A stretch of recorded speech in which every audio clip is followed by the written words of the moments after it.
അപ്പോൾ previous year ഡിസ്കഷൻ്റെ മറ്റൊരു ക്ലാസ്സിലേക്ക് എല്ലാവർക്കും സ്വാഗതം. അപ്പോൾ ഇന്ന് നമ്മൾ 2025 നടന്ന ഒരു എക്സാമിൻ്റെ ക്വസ്റ്റ്യൻ പേപ്പറുമായിട്ടാണ് വന്നിരിക്കുന്നത്. ഓൾറെഡി നമുക്ക് ഇത് ആൻസർ കീയോട് കൂടിയിട്ടുള്ള ക്വസ്റ്റ്യൻ പേപ്പറാണ് കിട്ടിയിരിക്കുന്നത്. അതുകൊണ്ടാണ് കേട്ടോ ആൻസർ അവിടെ വന്നിരിക്കുന്നത്. എന്നാലും നമുക്കിതൊന്ന് നോക്കാം. താഴെ പറയുന്നവയിൽ മാർ കുര്യാക്കോസ് ഏലിയാസ് ചാവറയുടെ പ്രസിദ്ധീകരണം അല്ലാത്തത് ഏത്? നാലാഗമങ്ങൾ, അഭിനവ കേരളം, ഇടയ നാടകങ്ങൾ, ആദിഭാഷ. ഇതിൽ ഏതാണ് മാർ കുര്യാക്കോസ് ഏലിയാസ് ചാവറയുടെ പ്രസിദ്ധീകരണം അല്ലാത്തത്? ഏതാണ്? ഓപ്ഷൻ ബി ആണ് 2ഉം 4ഉം. അഭിനവ കേരളവും ആദിഭാഷയും അദ്ദേഹത്തിൻ്റെ കൃതികളല്ല, മറിച്ച് നാലാഗമങ്ങൾ അതുപോലെ ഇടയ നാടകങ്ങൾ എന്നീ പ്രസിദ്ധീകരണം ആരുടേതാണ്? മാർ കുര്യാക്കോസ് ഏലിയാസ് ചാവറയുടേതാണ്, അതായത് ചാവറയച്ചൻ.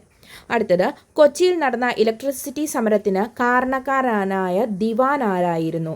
കൊച്ചിയിൽ നടന്ന ഇലക്ട്രിസിറ്റി സമരം 1936 ആരായിരുന്നു? ഓപ്ഷൻ സി ആർ ഷൺമുഖ ചെട്ടിയാണ്. ആർ ഷൺമുഖ ചെട്ടി.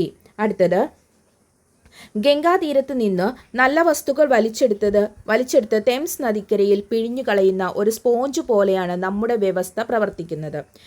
ഗംഗാ നദീ തീരത്ത് നിന്ന് എല്ലാ നല്ല വസ്തുക്കളും വലിച്ചെടുത്ത് തെംസ് നദിക്കരയിൽ പിഴിഞ്ഞു കളയുന്ന ഒരു സ്പോഞ്ച് പോലെയാണ് നമ്മുടെ വ്യവസ്ഥ പ്രവർത്തിക്കുന്നത്.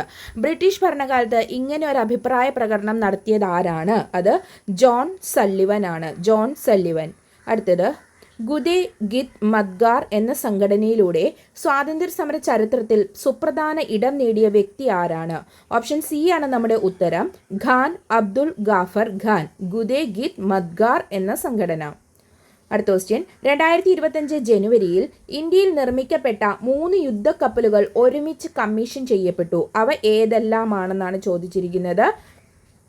ഓപ്ഷൻ ബി ആണ് നമ്മുടെ ഉത്തരം, INS Nilgiri, INS Surat, INS വാക് ഷീർ എന്നിവയാണ് 2025 ജനുവരിയിൽ ഇന്ത്യയിൽ നിർമ്മിക്കപ്പെട്ട 3 യുദ്ധക്കപ്പലുകൾ. ഇവ ഒരുമിച്ചാണ് കമ്മീഷൻ ചെയ്തത്. ഓക്കെ. അടുത്തത്, യുദ്ധത്തിൻ്റെയും പ്രണയത്തിൻ്റെയും ദൈവമായി മെസൊപ്പൊട്ടേമിയൻ ജനത ആരാധിച്ചിരുന്നത് ആരെയാണ്? അത് ഇനന്നയാണ്. ഇനന്ന. ഓക്കെ. താഴെ തന്നിരിക്കുന്നതിൽ തെറ്റായ ജോഡി കണ്ടെത്തുക. രൂപാർ പഞ്ചാബ്, അലങ്കീർപൂർ ഉത്തർപ്രദേശ്, രാഗി ഗാർഹി മധ്യപ്രദേശ്, ധോളവീര ഗുജറാത്ത്. ഇത് നമ്മുടെ ശിലായുഗവും അതുപോലെ സംസ്കാരങ്ങളുമായി ബന്ധപ്പെട്ട ഭാഗത്തു നിന്നുള്ള ക്വസ്റ്റ്യൻ ആണ്. അപ്പോൾ ഇതിൽ രാഗി ഗാർഹി മധ്യപ്രദേശാണ് തെറ്റായിട്ടുള്ളത്. അടുത്തത്, US ബഹിരാകാശ ഗവേഷണ ഏജൻസിയായ നാസയും ഇന്ത്യയുടെ ISROയും സഹകരിച്ച് നടത്തുന്ന ബഹിരാകാശ യാത്രയ്ക്ക് തയ്യാറെടുക്കുന്ന ഇന്ത്യൻ വിംഗ് കമാൻഡർ ആരാണ്? ഓപ്ഷൻ ബി ആണ് ശുഭാൻശു ശുക്ല. വളരെ ഇമ്പോർട്ടൻ്റ് ആണ്. ശുഭാൻശു ശുക്ലയെ കുറിച്ചുള്ള ക്വസ്റ്റ്യൻസ് വരുന്ന പരീക്ഷകളിലെല്ലാം നമുക്ക് പ്രതീക്ഷിക്കാവുന്നതാണ്. താഴെ പറയുന്നവയിൽ ഏറ്റവും പുതിയ ക്ലാസിക്കൽ പദവിയിലേക്ക് ഉയർത്തപ്പെട്ട ഭാഷ അല്ലാത്തത് ഏതാണ്? അതാണ് ഭോജ്പുരിയാണ്. മറാത്തി, ആസാമീസ്, ബംഗാളൊക്കെ റീസെൻ്റ്ലി നമ്മൾ ക്ലാസിക്കൽ പദവിയിലേക്ക് ഉയർത്തപ്പെട്ട ലാംഗ്വേജുകളാണ്. ഏത് കലാപവുമായി ബന്ധപ്പെട്ടാണ് കമ്പളത്ത് ഗോവിന്ദൻ നായർ പടപ്പാട്ട് രചന നിർവഹിച്ചത്? അത് മലബാർ കലാപമാണ് കേട്ടോ. മലബാർ കലാപവുമായി ബന്ധപ്പെട്ട് കമ്പളത്ത് ഗോവിന്ദൻ നായർ രചിച്ചതാണ് പടപ്പാട്ട് രചന. പ്രശസ്തമായ കുണ്ടറ വിളംബരം നടന്ന വർഷം എന്നാണ്? അത് 1809 ജനുവരി 11. ഓപ്ഷൻ ഡി ആണ് നമ്മുടെ ഉത്തരം, 11 ജനുവരി 1809. ചുവടെ കൊടുത്തിരിക്കുന്ന ചരിത്ര സംഭവങ്ങൾ കാലഗണന ക്രമത്തിൽ എഴുതുക. ആദ്യം നടന്നതാണ് വരേണ്ടത്. നോക്കിക്കേ, സൂററ്റ് പിളർപ്പ്, ലക്നൗ കരാർ, അഹമ്മദാബാദ് മിൽ സമരം, ചൗരി ചൗര സംഭവം. അപ്പോൾ സൂററ്റ് പിളർപ്പാണ് ആദ്യം വരേണ്ടത്. ലക്നൗ കരാറ്, അഹമ്മദാബാദ് മിൽ സമരം, ചൗരി ചൗര സംഭവം.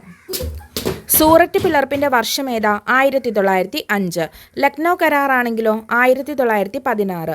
അഹമ്മദാബാദ് മിൽ സമരം വരുന്നതോ 1918. ചൗരി ചൗര സംഭവം 1922. ഓക്കെ. അടുത്തത്, താഴെ പറയുന്നവയിൽ പശ്ചിമഘട്ട പർവ്വത നിരകളെ സംബന്ധിച്ച് ശരി അല്ലാത്തത് ഏതെന്നാണ് ചോദിച്ചിരിക്കുന്നത്. തെക്ക് കന്യാകുമാരി മുതൽ വടക്ക് ഗുജറാത്ത് വരെ 1600 കിലോമീറ്റർ നീളത്തിൽ കാണപ്പെടുന്നു. ശരിയാണ്. വടക്ക് നിന്ന് തെക്കോട്ട് എന്ന ക്രമത്തിൽ പർവ്വതനിരയുടെ ഉയരം കുറഞ്ഞു വരുന്നു. അത് തെറ്റാണ് അല്ലേ. മഹാരാഷ്ട്രയിൽ പശ്ചിമഘട്ട മലനിരകളെ സഹ്യാദ്രി എന്ന് വിളിക്കുന്നു. അത് ശരിയാണ്. അപ്പോൾ നമ്മുടെ ഉത്തരം വരുന്നത് ഓപ്ഷൻ ഡി ആണ് ഇവിടെ തെറ്റായിട്ടുള്ള പ്രസ്താവന. ദീർഘകാലമായി നടക്കുന്ന അപരദന പ്രക്രിയയിലൂടെ തേയ്മാനം സംഭവിച്ച് രൂപം കൊള്ളുന്ന അവശിഷ്ട പർവ്വതത്തിന് ഉദാഹരണമാണ് ആരവല്ലി. ഓപ്ഷൻ ബി ആണ് ഉത്തരം. ദീർഘകാലമായി നടക്കുന്ന അപരദന പ്രക്രിയയിലൂടെ തേയ്മാനം സംഭവിച്ച് രൂപം കൊള്ളുന്ന അവശിഷ്ട പർവ്വതത്തിന് ഉദാഹരണമാണ് ആരവല്ലി. ക്വസ്റ്റ്യൻ, താഴെ പറയുന്നവയിൽ പൂർവ്വഘട്ടത്തെ മുറിച്ചൊഴുകുന്ന ഉപദ്വീപീയ നദികൾ ഏതെല്ലാമാണ്? മഹാനദിയും കൃഷ്ണാനദിയുമാണ് പൂർവ്വഘട്ടത്തെ മുറിച്ചൊഴുകുന്ന ഉപദ്വീപീയ നദികൾ. ഓപ്ഷൻ സി ആണ് നമ്മുടെ ഉത്തരം. അടുത്ത ക്വസ്റ്റ്യൻ, 1946 ഡിസംബർ 6 ഭരണഘടനാ നിർമ്മാണ സമിതി രൂപീകരിക്കപ്പെട്ടത് ഏത് കമ്മീഷന്റെ നിർദ്ദേശപ്രകാരമായിരുന്നു? ക്യാബിനറ്റ് മിഷന്റെ നിർദ്ദേശപ്രകാരമാണല്ലേ ഭരണഘടനാ നിർമ്മാണ സമിതി രൂപീകരിക്കുന്നത്. എന്നാണ്? 1946 ഡിസംബർ 6. അടുത്തത്, 20-ാം നൂറ്റാണ്ടിൻ്റെ തുടക്കത്തിൽ ഇന്ത്യയിൽ ആദ്യമായി സമൂഹശാസ്ത്ര പഠന വകുപ്പ് ആരംഭിച്ച സർവകലാശാല ബോംബെ സർവകലാശാലയാണ്. അടുത്തത്, ഇന്ത്യയുടെ 76ാമത് റിപ്പബ്ലിക് ദിനാഘോഷ ചടങ്ങിൽ മുഖ്യ അതിഥിയായി പങ്കെടുത്ത രാഷ്ട്രത്തലവൻ ആരാണ്? അത് പ്രഭാവോ സുബിയാന്തോയാണ്. ഇന്തോനേഷ്യയുടെ പ്രസിഡന്റായ പ്രഭാവോ സുബിയാന്തോ ആണ് ഇന്ത്യയുടെ 76ാമത് റിപ്പബ്ലിക് ദിനാഘോഷ ചടങ്ങിലെ മുഖ്യാതിഥിയായിരുന്നത്. അടുത്തത്, ഇന്ത്യൻ ബഹിരാകാശ ഗവേഷണ സ്ഥാപനമായ ISROയുടെ 2ാമത്തെ ബഹിരാകാശ തുറമുഖം എവിടെ സ്ഥിതി ചെയ്യുന്നു? കുലശേഖര പട്ടണം. അപ്പോൾ ISROയുടെ 2ാമത്തെ ബഹിരാകാശ തുറമുഖം എവിടെയാണ്? അത് കുലശേഖര പട്ടണത്താണ്. അടുത്ത ക്വസ്റ്റ്യൻ, താഴെ തന്നിരിക്കുന്ന ഇന്ധനങ്ങളിൽ കലോറിക മൂല്യത്തിൻ്റെ അടിസ്ഥാനത്തിൽ ഏറ്റവും മികച്ച ഇന്ധനമായി കണക്കാക്കുന്നത് ഏതാണ്? ഹൈഡ്രജൻ ആണല്ലേ. കലോറിക മൂല്യത്തിൻ്റെ അടിസ്ഥാനത്തിൽ ഏറ്റവും മികച്ച ഇന്ധനം ഹൈഡ്രജൻ ആണ്. അടുത്തത്, കാഴ്ചയ്ക്ക് ബുദ്ധിമുട്ടുള്ള ഒരാൾക്ക് നേത്ര വിദഗ്ധൻ കണ്ണട വാങ്ങാനായി കൊടുത്ത കുറിപ്പിൽ ഒരു ലെൻസിൻ്റെ പവർ -2D എന്ന് രേഖപ്പെടുത്തിയിരിക്കുന്നു. എങ്കിൽ താഴെ തന്നിരിക്കുന്ന പ്രസ്താവനകളിൽ ശരിയായവ ഏതെല്ലാം എന്നാണ് ചോദിച്ചിരിക്കുന്നത്. ഇത് റിപ്പീറ്റഡ് ക്വസ്റ്റ്യൻ ആണ് കേട്ടോ. അയാളുടെ ഒരു കണ്ണിന് ഹ്രസ്വദൃഷ്ടിയുണ്ട്. ശരിയാണ്. ന്യൂനത പരിഹരിക്കാൻ ഒരു കോൺകേവ് ലെൻസാണ് ഉപയോഗിക്കേണ്ടത്. ലെൻസിൻ്റെ ഫോക്കസ് ദൂരം -0.5 സെൻറ്റിമീറ്റർ ആണ്. അത് തെറ്റാണ്. ഓപ്ഷൻ ബി, നമ്മുടെ ഉത്തരം ബി ആണ്. 1ഉം 2ഉമാണ് ഇവിടെ ശരി. -2D എന്നാണ് ഡോക്ടർ നമുക്ക് പ്രിസ്ക്രൈബ് ചെയ്തതെങ്കിൽ അതെന്താണ്? ആ വ്യക്തിയുടെ കണ്ണിന് ഹ്രസ്വദൃഷ്ടിയുണ്ട്. അതുപോലെ തന്നെ അദ്ദേഹം ഇത് പരിഹരിക്കാനായിട്ട് യൂസ് ചെയ്യേണ്ടത് ഒരു കോൺകേവ് ലെൻസാണ്. ഓക്കെ.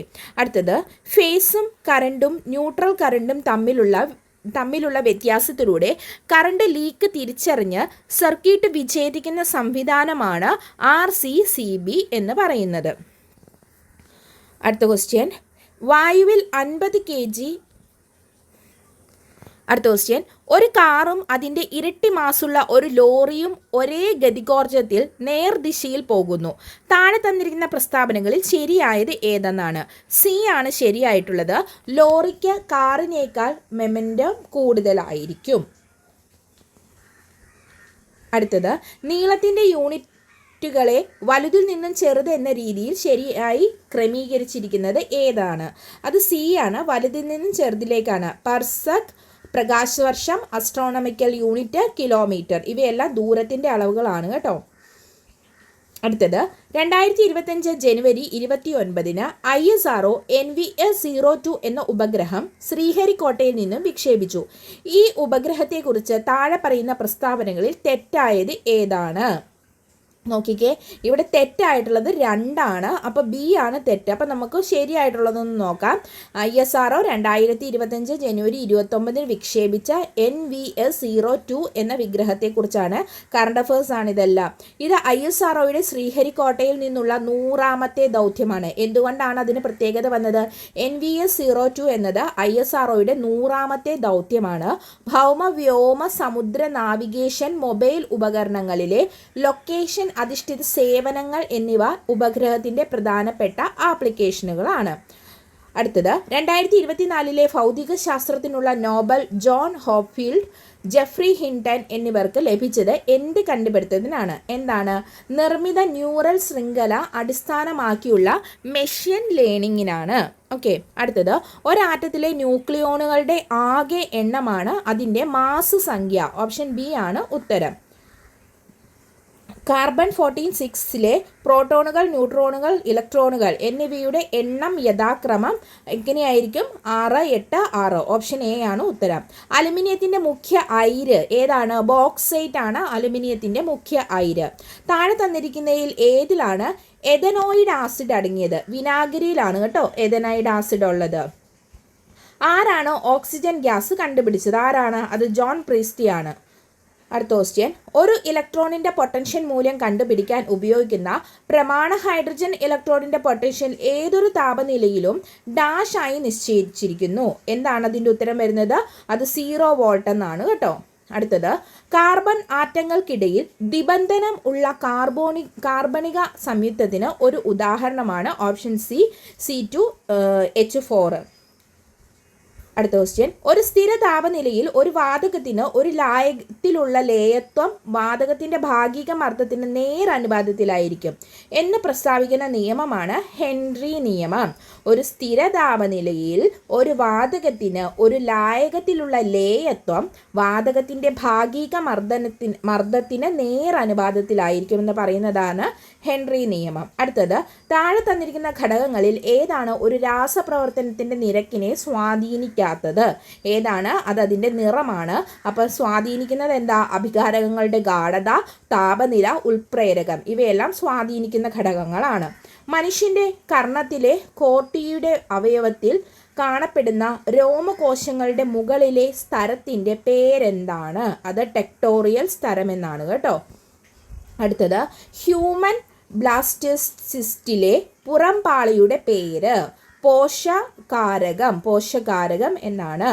തുറന്ന രക്തപര്യന വ്യവസ്ഥ കാണപ്പെടുന്ന ജീവി ഏതൊക്കെയാണ്? ചെമ്മീനിലും തേനീച്ചയിലുമാണ് തുറന്ന രക്തപര്യന വ്യവസ്ഥ കാണപ്പെടുന്നത്.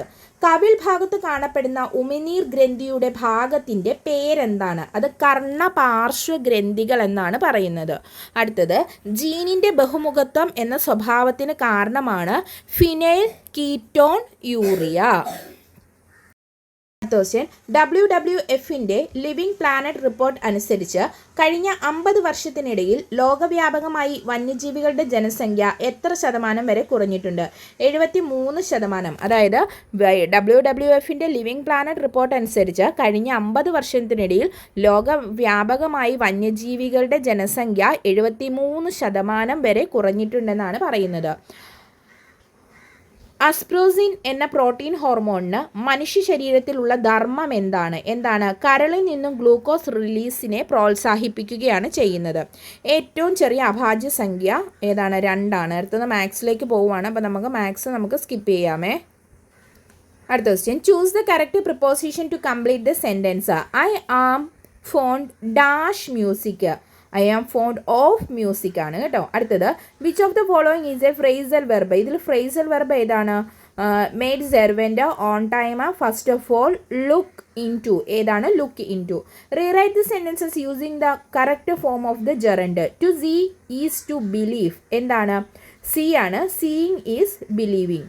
അടുത്തത്, which of the following is an example of determiner? ഏതാണ്? ഓപ്ഷൻ സി ആണ്, സെവറൽ. അടുത്തത്, in which of the following sentences is a auxiliary verb correctly used? ഏതാണ്? They have finished their duty. What are the fundamental ability required for effective language learning? Option C ആണ്. ഇത് LP UPയുടെ എക്സാമിൻ്റെ question paper ആയിരുന്നു, അതുകൊണ്ടാണ് ഇതൊക്കെ കയറി വരുന്നത് കേട്ടോ. Acquiring listening, speaking, reading and writing skill. A great literacy or artistic work is known as option D ആണ്, magnum opus. അടുത്ത question, the key objectives to build a strong foundation in communication skill in lower primary classes include. ഇതിൻ്റെ ഉത്തരം വരുന്നത് option A ആണ്. അതായത് develop writing and speaking skill, also improve listening and understanding എന്നുള്ളത്. മലയാളമാണ് അടുത്ത ഭാഗത്ത്. പുതു മലയാളമതൻ മഹേശ്വരൻ എന്ന എഴുത്തച്ഛനെ വിശേഷിപ്പിച്ചത് ആരാണ്? അത് വള്ളത്തോളാണ്. രാഷ്ട്രീയ ആക്ഷേപഹാസ്യ നോവൽ എന്ന് വിശേഷിപ്പിക്കുന്ന കൃതിയാണ് ധർമ്മപുരാണം. അധ്യാപക കഥകൾ രചിച്ചത് ആരാണ്? അക്ബർ കക്കാട്ടിലാണ് അധ്യാപക കഥകൾ രചിച്ചത്. 2 പദങ്ങൾക്ക് തുല്യ പ്രാധാന്യമുള്ള സമാസമാണ് ദ്വന്ദ്വ സമാസം എന്ന് പറയുന്നത്. ആത്മകഥയ്ക്കൊരാമുഖം ഇത് എഴുതിയത് ആരാണ്? അത് ലളിതാംബിക അന്തർജനമാണ്. നിന്നുപോയി എന്ന പ്രയോഗത്തിലെ പോയി എന്ന പദം ഏത് വിഭാഗത്തിലാണ് പെടുന്നത്? അത് അനുപ്രയോഗമാണ്. അടുത്തത് സർവഭാഷ്യ വ്യാകരണം എന്ന ആശയം അവതരിപ്പിച്ചത് ആരാണ്? നോം ചോംസ്കി ആണ്. അടുത്ത ക്വസ്റ്റ്യൻ, സമ്പത്ത് പ്ലസ് രംഗം ചേർത്തെഴുതുമ്പോൾ ശരിയായ രൂപം ഏതാണ്? സമ്പത്ത് രംഗമാണ് കേട്ടോ. ഓപ്ഷൻ എ ആണ് ശരി, സമ്പത്ത് രംഗം. ഓക്കെ, അപ്പോൾ നമ്മൾ ഇന്ന് ഒരു LP സ്കൂൾ അസിസ്റ്റൻറ്റ് പരീക്ഷയുടെ ക്വസ്റ്റ്യൻ പേപ്പർ ആയിരുന്നു. അപ്പോൾ ഇതിൽ നിന്ന് നമ്മൾ GK പോർഷനും മലയാളം ഇംഗ്ലീഷുമാണ് എടുത്തിട്ടുള്ളത്. അപ്പോൾ ഇതിൽ തന്നെ നമുക്ക് റിപ്പീറ്റഡ് ക്വസ്റ്റ്യൻസ് കാണാൻ കഴിഞ്ഞു അല്ലേ. അതുപോലെ ഈ ISRO ആ ഒരു ഭാഗത്തു നിന്ന് 1-2 ക്വസ്റ്റ്യൻസ് ചോദിച്ചിട്ടുണ്ട്. അതും കറണ്ട് അഫേഴ്സിൻ്റെ ഭാഗത്തു നിന്നാണ് ചോദിച്ചിരിക്കുന്നത്. അപ്പോൾ അതിനൊക്കെ നമ്മൾ കൂടുതലൊരു ഇമ്പോർട്ടൻസ് കൊടുക്കണം. നമ്മൾ പത്രമൊക്കെ വായിക്കുമ്പോൾ നമുക്ക് അതൊക്കെ കിട്ടും കേട്ടോ. അപ്പോൾ ക്ലാസ് ഇഷ്ടമായെങ്കിൽ, നിങ്ങൾക്ക് യൂസ്ഫുൾ ആണെങ്കിൽ ഷെയർ ചെയ്യുക, ലൈക്ക് ചെയ്യുക, നമ്മുടെ ചാനൽ സബ്സ്ക്രൈബ് ചെയ്യുക, സപ്പോർട്ട് ചെയ്യുക. Thank you all. Have A nice day. മറ്റൊരു ക്ലാസ്സിലൂടെ നമുക്ക് വീണ്ടും കാണാം.